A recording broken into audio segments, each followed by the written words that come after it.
This is a demonstration of how one person can put the backpack vac on by themselves. And one tip would be to start with the shoulder straps loosened all the way. That might help you out. You don't have to do that, but here I started with them all the way loosened.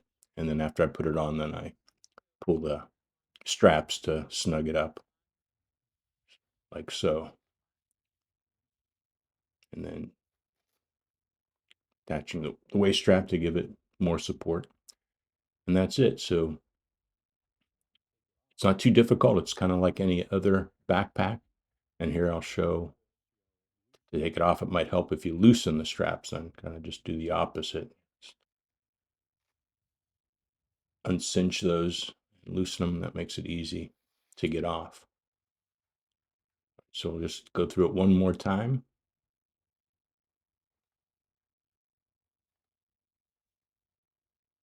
Right.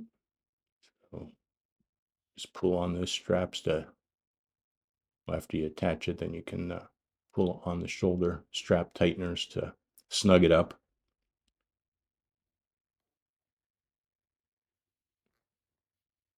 And that's basically all there is to it. Not too difficult.